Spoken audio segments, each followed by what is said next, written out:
हमारे साथ अमित भी इस वक्त जुड़े हुए हैं। अमित का भी जरा रुख कर लेते हैं। महाराजगंज से अमित हमारे साथ हैं। अमित, महाराजगंज की स्थिति है, कितने वैध मदरसे यहाँ पर संचालित किए जा रहे हैं, अवैध मदरसे जो है वो कितने संचालित हो रहे हैं और कार्रवाई किस तरीके से की जा रही है? देखिए, आपको बता दें कि जब से उत्तर प्रदेश की योगी सरकार आई है, तब से मदरसों में बेहतर शिक्षा के लिए पूरी तरह से कटबद्ध दिखाई दे रही है। इसको लेके बीते महीनों में मदरसों की जांच भी कराई गई थी। बात करें अगर महाराजगंज की, तो महाराजगंज में 74 ऐसे गैर मान्यता प्राप्त मदरसे हैं जिन्होंने जांच के दौरान ये नहीं बता पाया है कि उनका आय का स्रोत कहाँ से आ रहा है। सबसे बड़ी बात यह है कि महाराजगंज जनपद जो नेपाल सीमा से सटा हुआ है, तो बार बार मदरसों को लेके, उनकी फंडिंग को लेके सवाल उठता है। तो कहीं ना कहीं योगी सरकार मदरसों में बेहतर शिक्षा के लिए पूरी तरह से कटिबद्ध दिखाई दे रही है। उसको लेकर वो ये क्या पूरी तरह से कटिबद्ध है कि मदरसे के बच्चे भी तालीमी शिक्षा पाने के साथ ही क्या वो बेहतर शिक्षा, आधुनिक शिक्षा भी पा सके। इसको लेकर बड़े कटिबद्ध दिखाई दे रहे हैं। उसके तहत जांच की गई थी और जांच में 74 ऐसे मदरसे पाए गए हैं जो गैर मान्यता प्राप्त हैं और जिन्होंने अपने आय का स्रोत नहीं दे पाया। एक सबसे बड़ी बात यह है कि महाराजगंज जनपद जो नेपाल सीमा से सटा हुआ, और नेपाल सीमा का जो रूपंदेही जिला है जो महाराजगंज जनपद से सटा हुआ है, वहां पे 100 ऐसे मदरसे पाए गए हैं जिनमें से 15 जो मदरसे हैं वो उनकी गतिविधियां संदिग्ध पाई गई हैं।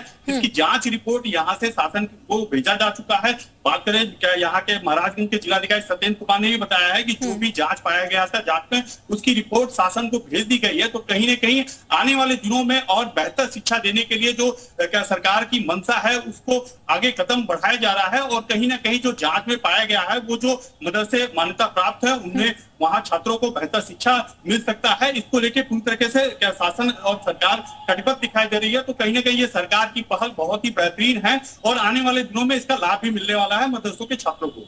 बिल्कुल, जाहिर तौर पर मदरसों के छात्रों को लाभ मिले, दीनी तालीम जो है वो और बेहतर हो और टेक्नोलॉजी वाइज भी डेवलप करे बच्चे, यही मकसद सरकार का और इसलिए कोशिश लगातार चल रही है। हमारे साथ सिद्धार्थनगर से सलमान आमिर भी जुड़ चुके हैं, हमारे सहयोगी, उनका भी जरूर करते हैं। सिद्धार्थनगर का क्या हाल है सलमान यहाँ पर? क्योंकि सरकार की मंशा साफ है, सरकार चाहती है कि मदरसे के बच्चे जो कि दीनी तालीम ले रहे हैं वो भी एडवांस हो, वो भी वो शिक्षा ग्रहण कर पाए जो और प्राइवेट स्कूल के बच्चे ग्रहण कर पाते हैं। जी बिल्कुल, उत्तर प्रदेश सरकार की जो मंशा मदरसों को लेकर के है, इसको लेकर के शुरू में काफी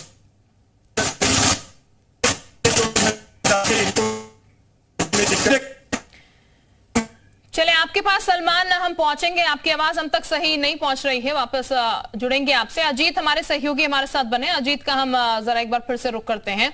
अजीत, चूंकि कार्रवाई है वो निश्चित तौर पर आगे इसी तरीके से चलती रहेगी, लेकिन सवाल सबसे बड़ा ये है कि आखिर कौन से ये माफिया हैं जो कि अवैध तरीके से संचालित कर रहे हैं इन मदरसों को, कैसे ये जाल फैलता जा रहा है? देखिए, बिल्कुल ये एक बहुत बड़ा नेक्सस है, एक बहुत बड़ा एक तरीके से कहा जाए ऑर्गेनाइज गिरोह है जो मदरसे चलाते हैं। इसकी कई सारे ऐसे लोग हैं जिनको एफटीएफ ने इसके पहले 9 लोगों को जेल भेजा था और कई सारी गिरफ्तारियां हुई थी, एफटीएफ ने जांच किया था। और आजमगढ़, सहारनपुर, ये 2 जगह ऐसे जो हमेशा जांच एजेंसियों के निशाने पर रहते हैं। उत्तर प्रदेश के कई सारे ऐसे मदरसे हैं जहां पर आपने देखा होगा कि पहले कई सारे आतंकी भी पकड़े गए जो मौलाना बन के, मौलवी बन के वहां पर बाकायदा शिक्षा दे रहे थे और शिक्षा ले भी रहे थे। अम्बेडकर नगर के एक जो बॉर्डर है आजमगढ़ का, वहां पर कई सारे गिरफ्तारियां हुई थी पिछले कई वर्षों में। तो आप इस बात से अंदाजा लगाइए कि एक ऐसा गिरोह जो मदरसा से चलाता है, कागजों पर, कागज पर ना, सब कुछ कागज पर है, उनके शिक्षक कागज पर है, उनकी बिल्डिंग कागज पर है, धरातल पर कुछ भी नहीं है। और यही जांच जब एसआईटी ने की, सर्वे हुआ, एसआईटी को सौंपा गया, तो पूरा मामला निकलकर सामने आया। वो चाहे बहराइच हो, चाहे सिद्धार्थनगर हो, महाराजगंज हो, जो नेपाल से सटे इलाके हैं या फिर जो पूर्वांचल के बॉर्डर के इलाके हैं, वहां पर बहुत बड़ा खेल हुआ। फतेहपुर में बहुत बड़ा खेल हुआ। तो देखिए, ये पूरी जांच अब एसआईटी कर रही है। अब से थोड़ी देर में अल्पसंख्यक कल्याण मंत्री जो है दानिश आजाद अंसारी शिल्पा, वो मेरे साथ होंगे, उन्हीं का इंतजार मैं कर रहा हूं। जैसे ही वो आएंगे